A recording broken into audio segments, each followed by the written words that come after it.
يغشى والنهار إذا تجلى وما خلق الذكر والأنثى إن سعيكم لشتى فأما من أعطى واتقى وصدق بالحسنى فسنيسره لليسرى وأما من بخل واستغنى وكذب بالحسنى فسنيسره للعسرى وما يغني عنه ماله إذا تردى. سورت کا نام سورت اللیل ہے. واللیل اذا یغشی. فرمایا کہ واللیل اذا یغشی، قسم ہے رات کی جب وہ چھا جائے، جب وہ ڈھانپ لے. والنہار اذا تجلی، اور قسم ہے دن کی جب وہ روشن ہو جائے. والنہار اذا تجلی، اور قسم ہے دن کی جب وہ روشن ہو جائے. وما خلق الذکر والانثی، اور قسم ہے اس ذات کی جس نے نر اور مادہ پیدا کیا ہے. وما خلق الذکر والانثی. تو رات دن کا اختلاف، رات کو بھی اللہ نے بنایا ہے، دن کو بھی اللہ نے بنایا ہے. فرمایا رات جب وہ چھا جائے یعنی وہ اندھیرا کرے، تو رات کے بھی اپنے مسائل ہیں، دن کے اپنے مسائل. بے شمار کام جو ہے وہ رات کو ہوتے اور زیادہ کام دن کو ہوتے. جتنے بھی غلط کام ہوتے ہیں اکثر بات ہوتے، چور ڈاکو بھی کب نکلتے ہیں؟ رات کے اندر اپنا اپنا کام کرتے ہیں. کوئی بھی گناہ اکثر جو ہے وہ اندھیرے میں لوگ کرتے ہیں تاکہ لوگوں کو پتہ نہ چلے. رات میں اکثر غلط کام لوگ کرتے ہیں. تو فرمایا کہ جب یہ رات چھا جاتی ہے، ایسی رات یہ کس نے بنائی ہے؟ یہ اللہ نے کہا. ہاں، رات میں بے شمار ایسے بھی لوگ ہیں جو رات کو اٹھ کے اللہ کو یاد، تہجد کی نماز پڑھتے ہیں، اللہ اللہ کرتے ہیں. ان کی سوئی اللہ کے ساتھ لگی ہوتی ہے. اور کئی ایسے لوگ ہیں جو کہ گناہ کے لیے رات کو اٹھتے ہیں، وہ انتظار میں ہوتے کہ کب اندھیرا آئے اور ہمارا کام شروع. اس کے بعد اللہ نے دن بنائے والنہار اذا تجلی، اور دن اللہ نے روشنی بنائی اس میں جب وہ روشن ہو جائے. تو اللہ نے رات بھی ہمارے لیے بنائی ہے، دن بھی. دن کو روشنی ہوتی ہے، نہ تمہیں کسی کی ضرورت ہوتی ہے، نہ جناب لالٹین کی ضرورت ہوتی ہے، نہ موم بتی کی ضرورت. تم کام کرو، مزے کرو، بغیر روشنی کے تمہیں دن دے دیا، روشن دن دے دیا، اپنے کام کاج اس میں کرو. اور اگر یہ جو آج کل پچھلے کچھ ہفتوں میں وہ کیا تھا نا، رات کو یہ جلدی بند کرتے تھے، اصل اسلامی طریقہ بھی ہے بند، 8 بجے بند. لوگوں کو عادت پڑ گئی، صبح اٹھتے تھے اور اپنے دکانوں پہ جاتے تھے اور رات کو آرام سے آ کے فجر کی نماز سارے پڑھتے. اصل طریقہ زندگی گزارنے کا یہ ہے کہ کام کب جی کیا جائے. والنہار اذا، روشنی. نہ جناب پمپموں کی ضرورت ہوتی ہے کہ میری دکان کے باہر بہت سارے بلب لگے ہوں، لوگ آئیں. دن کو روشن ہے، دن کو آئیں گے. یہ اللہ کیا کیسا احسان ہے ہمارے اوپر کہ روشن دن دے دیا اور رات بھی دے دی کہ تم اس میں یا تو چوری کرو یا اللہ کے دربار میں کھڑے ہو کے اللہ کا. جتنے بھی نیک لوگ ہیں، اولیاء اللہ ہیں، وہ تہجد کے لیے اٹھتے ہیں، رات کو اللہ اللہ کرتے ہیں. کیونکہ رات کا جو وقت ہے نا، فرمایا کہ اس میں سورۃ مزمل میں آپ حضرات نے سنا کہ صحیح بات زبان سے نکلتی ہے اور دل سے نکلتی ہے، کیونکہ سناٹا ہوتا ہے.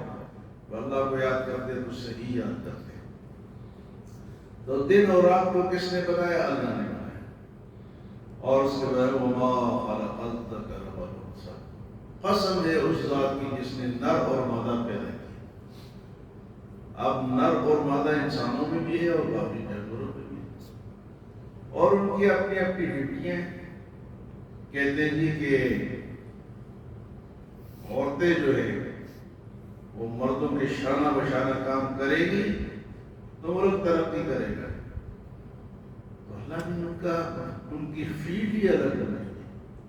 جب فیلڈ ہی الگ بنائی ہے تو کیوں ان کو اندر گھسیٹتے ہو اپنی فیلڈ میں؟ ان کی فیلڈ ہی الگ ہے، ان کے کام ہی الگ ہے، ان کا طریقہ ہی الگ ہے، ان کی ساخت ہی الگ ہے، ان کا جسم ہی ایسا ہے کہ اس کو اللہ نے پردے والا بنایا. ہر ایک جگہ ان کی پردے کی. مرد کی ایسی کوئی بات نہیں ہے، وہ کام کرے گا. نر اور مادہ کس نے بنائے ہیں؟ اللہ نے بنایا. ہاں، ایک تو مرد ہے، ایک عورت ہے. ایک تیسری قوم بھی ہوتی ہے جس کو کیا کہتے ہیں؟ کیا کہتے ہیں؟ آپ کے پاس یہ جو آج کل لوگ کہتے ہیں دوسروں کے علاوہ بھی واجسرا شیمل کیا کیا نام لوگوں نے رکھے ہوئے. تو یہ بھی تو اللہ نے پیدا کیا. ایک مکمل مرد ہے، ایک مکمل عورت ہے، اور ایک مرد ہے عورت. اچھا، اس کے جو بہت بڑے مسائل ہیں، جو غصہ ہے یا جو خسرا ہے، اس کے شرعی مسائل بھی ہیں کہ بھئی اگر یہ اس کا والد مر گیا تو اب اس کو لڑکے کے برابر وراثت ملے گی یا لڑکی کے برابر؟ اس کے نہانے کے، اس کے وضو کرنے کے بے شمار اس کے مسائل ہیں. ایک مسئلہ آپ کو اور بتاؤں کہ یہ جو مانتے ہیں نا اور ہم ڈرتے ہیں کہ نہ دے تو کیا ہوگا، یہ سب غلط. کچھ آپ نہ تو کچھ نہیں ہو. ان کو اگر اللہ نے مرد جیسا بنایا، اس کی داڑھی بھی کتنی ہے تو مرد بنے گا، اس پہ مسائل بھی مرد والے لاگو ہوں گے. اور اگر اس عورت کی طرف زیادہ ہے تو عورت کو عورتوں والا کام کرے. یہ ہم لوگوں نے نکالا ہے کہ وہ، اور ان کو دیکھتے دیکھتے بے شمار لڑکوں نے داڑیاں ڈالی اور بال نکال لیے اپنے. بدن کس سے وہ رگڑتے ہیں تاکہ ہم لڑکی نظر آئے. تو پھر وہ مانگتے ہیں کہ یہ ایک باقاعدہ ایک طبقہ پیدا ہو گیا اور مسلمان ڈرتے ہیں یار سنی دیا تو کچھ کیا ہو جائے گا. کچھ بھی نہیں ہوگا. اور ایسے مضبوط لوگ ہیں کہ اب ہم سے زیادہ وہ اچھا کام کریں. اگر مزدوری کرے، کوئی کام کرے تو ہم سے زیادہ وہ اچھا کام کریں. اتنے مضبوط ہوتے ہیں. لیکن ہم نے ان کو ایک تیسری قوم بنا کے اور مانگنے پہ لگا دیا یا ناچنے پہ لگا دیا. اللہ فرماتے کہ مذکر بھی میں نے بنائے ہیں اور مؤنث بھی. وما خلق الذکر والانثى. پھر فرمائے ان سعیکم لشتی. بے شک تمہاری سب کی کوشش مختلف ہوتی ہے. ہر انسان کی کوشش مختلف ہے. کوئی کیا کوشش کرتا ہے، کوئی کیا کوشش، کوئی اچھے کام کے لیے کوشش کرتا ہے، کوئی ہر ایک کے مختلف کام کے لحاظ سے، عمل کے لحاظ سے. ایک آدمی وہ عمل نیکی کرتا چلا ہے، اس یہ مختلف کام ہے، اس نیکیاں کرتا چلا ہے. اور ایک برائیاں کرتا چلا جا رہا ہے، اس کے لیے مختلف کام. تمہارے کام مختلف ہے. جو مختلف کام کرو گے اس میں اگر نیکیوں والے کام کرو گے تو کامیاب ہو جاؤ گے، اگر برائیوں والے کام کرو گے تو ناکام ہو گے. ان سعیکم لشتی. تمہارے کوششیں مختلف ہیں. اس کے بعد فرمایا فَأَمَّا مَنْ أَعْطَىٰ وَاتَّقَىٰ. تم میں سے وہ شخص جس نے اللہ کے راستے میں دیا اور ڈرا، خرچ کیا اللہ کے راستے. فَأَمَّا مَنْ أَعْطَىٰ وَاتَّقَىٰ. اللہ سے ڈرتا ہے اور خرچ کرتا ہے اللہ کے. سخی انسان ہے. اللہ فرماتے ہیں ایسے شخص کے لیے کیا ہوگا؟ ایک تو وہ اللہ کے راستے میں عطا کرتا ہے، اللہ سے ڈرتا ہے. وَصَدَّقَ بِالْحُسْنَىٰ. اور نیک کام کی تصدیق کرتا ہے، کلمہ توحید کی تصدیق کرتا ہے. جب اللہ کے رسول نے کلمہ توحید پیش کیا تو سب سے پہلے کس نے مانا جی؟ حضرت ابوبکر صدیق رضی اللہ. اور آپ نے مال بھی اپنا کتنا خرچ کیا، بہت مال خرچ کیا حضرت کو. اس آیت سے حضرت ابوبکر صدیق کی شان نکلتی. فَأَمَّا مَنْ أَعْطَى وَاتَّقَى، وہ جو جس نے عطا کیا اور اللہ سے ڈرا، صدق بالحسنى، اور ہر اچھی بات کی تصدیق کی۔ سب نے پوچھا یہ کیا ہے، وہ کیا ہے، کیسے ہے، پیغمبر کہاں سے ہے، کلمہ کہاں سے آ گیا، انہوں نے پوچھا ہی نہیں۔ حاجی کیا ہے کلمہ، کیا ہے لا الہ الا اللہ محمد رسول اللہ، کہ اس کے سوا نہیں، کوئی مشکل کشا نہیں، کوئی حاجت روا نہیں۔ تو یہ تصدیق سب سے پہلے کس نے کی؟ حضرت ابوبکر صدیق رضی اللہ تعالیٰ عنہ۔ تو فرمایا کہ وہ شخص جس نے عطا کیا، جو سخی ہے، عطا کرتا ہے، اللہ سے ڈرتا ہے، تو سخی جو انسان ہے وہ اللہ کو بڑا محبوب ہے، پسند ہے۔ سخی انسان اللہ کو پسند ہے۔ اور اس کے مقابلے میں فرمایا کہ ایک ہوتا ہے کنجوس۔ تو حضرت ابوبکر صدیق اتنے سخی تھے کہ اپنا سارا پیسہ اللہ کے راستے میں لگا دیا، جہاد میں لگا دیا، غلاموں کو آزاد کرنے میں لگا دیا۔ حضرت بلال رضی اللہ تعالیٰ عنہ، جس کو ان کا جو مالک تھا امیہ بن خلف مارتا تھا، پیٹتا تھا، ایک دن پوچھا حضرت ابوبکر صدیق نے کہ بھئی اس کو آزاد کر دو، چھوڑ دو، نہیں خرید لو۔ منہ مانگے دام اس نے مانگ دیا، اور حضرت ابوبکر نے خرید کر اور آپ کو آزاد کر۔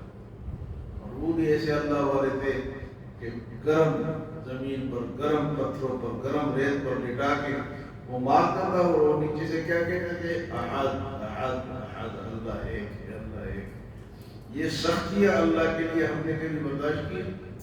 ہم تو کہتے ہیں آج ایسی مسجد میں نہیں لگا تو نماز کا مزہ نہیں آیا۔ احد احد احد، مطلب یہ ہمارے لیے ایک سبق ہے۔ ہم مشکلات بھی آئیں گی تو برداشت کرنی چاہیے۔ اسلام کے لیے صحابہ کرام نے یہ تکالیف برداشت کی، پھر اسلام ہم تک پہنچ جائے۔ لوگ سمجھتے ہیں کہ خامخواہ ادھر تک پہنچ گیا، خامخواہ نہیں، بڑی قربانی نہیں۔ گرم زمین پر لٹا کے اوپر بندے بٹھاتے تھے، کبھی پتھر اوپر رکھتے تھے، اور نیچے ان کی جناب گوشت ڈل جاتا۔ تو ان کو کس نے آزاد کیا؟ حضرت ابوبکر صدیق نے۔ عامر بن فہیرہ رضی اللہ تعالیٰ عنہ ایک صحابی ہیں جنہوں نے حضور صلی اللہ علیہ وسلم اور حضرت ابوبکر صدیق کے ساتھ ہجرت کی تھی۔ ہجرت میں آپ خادم تھے حضور کے، اور حضرت ابوبکر صدیق کے خادم حضرت عامر بن فہیرہ، یہ آزاد کردہ غلام تھے کس کے؟ حضرت ابوبکر صدیق کے۔ اور یہ خدمت کرتے ہوئے مکے سے مدینہ تک آپ کے ساتھ تھے، حضرت عامر بن فہیرہ رضی اللہ تعالیٰ۔ تو فرمایا کہ فَأَمَّا مَنْ أَعْطَىٰ، وہ جس نے عطا کیا، خرچ کیا، وَاتَّقَىٰ، اور اللہ سے ڈرا، وَصَدَّقَ بِالْحُسْنَىٰ، اور نیک بات کی تصدیق کی، فَسَنُيَسِّرُهُ لِلْيُسْرَىٰ، ہم ان کے لیے جنت کا راستہ آسان بنا دیں گے۔ فَسَنُيَسِّرُهُ لِلْيُسْرَىٰ، ان کے لیے جنت کا راستہ آسان کر دیں گے۔ اور اس کے مقابلے میں وَأَمَّا مَنْ بَخِلَ وَاسْتَغْنَىٰ، اور جس نے بخل کیا اور منہ موڑا، استغنا کیا کہ ہمیں ضرورت نہیں ہے۔ امیہ بن خلف کے بارے میں یہ آتا ہے کہ وہ بڑا مالدار تھا لیکن بڑا کنجوس بھی تھا۔ حضرت بلال انہی کے غلام تھا۔ اور میں وَأَمَّا مَنْ بَخِيلَ، انسان جو ہے وہ اللہ کو پسند ہے۔ ایک حدیث میں ہے کہ البخیل بعید من الناس وبعید من اللہ وبعید من الجنہ۔ بخیل انسان، بخل کرنے والا، کنجوس، کنجوس جس کو ہم کہتے ہیں کہ یہ جو ہے نا یہ لوگوں سے بھی دور ہے، کیونکہ کنجوس آدمی ہم کو پسند ہے۔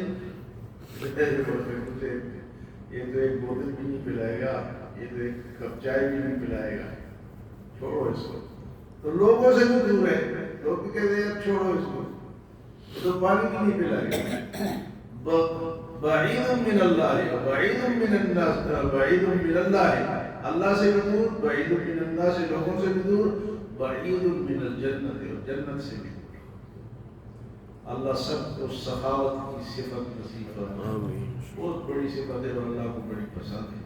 اور جو لوگ سخی ہیں اللہ ان کے ہاتھ کھول دیتا ہے، ہاتھ ان کے بند نہیں ہوتے، اگر وہ خرچ کرتے ہیں اللہ ہوتے۔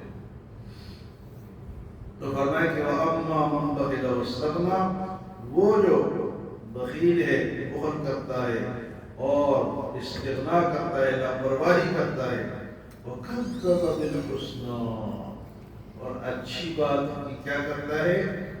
جھٹلاتا ہے، کلمہ توحید کو جھٹلاتا ہے۔ کلمہ توحید ہے، کوئی بھی نیک بات کرتا ہے کہتے چھوڑ جاؤ، مولوی جانے اور اپنا کام جانے، ہم نہیں کر سکتے، ہمارے بچوں کا مسئلہ ہے، ہم روزی کماتے ہیں، ہمارے پاس ٹائم ہی نہیں ہے۔ ٹائم تو ایک دن ہوگا، ٹائم تو ایک دن۔ وَكَذَّبَ بِالْحُسْنَىٰ، نیک بات کو جو جھٹلاتا ہے، بس میں فَسَنُيَسِّرُهُ لِلْعُسْرَىٰ، ہم اس کے راستے کو مشکل بنا دیں گے، سخی کے راستے کو آسان بنا دیں گے اور اس کنجوس کے راستے کو مشکل اللہ بنا دے گا۔ جو بخیلی کرے گا، کنجوسی کرے گا تو اللہ اس کے راستے کو بند کرے گا، پھر کیا کرے گا؟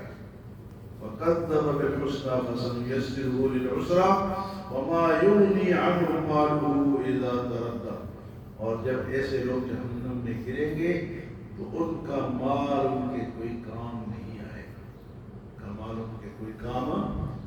وَمَا يُغْنِي عَنْهُ مَالُهُ إِذَا تَرَدَّىٰ، جب وہ گریں گے کھڑے میں تو فرمایا کہ ان کا مال ان کے کسی کام نہیں آئے گا۔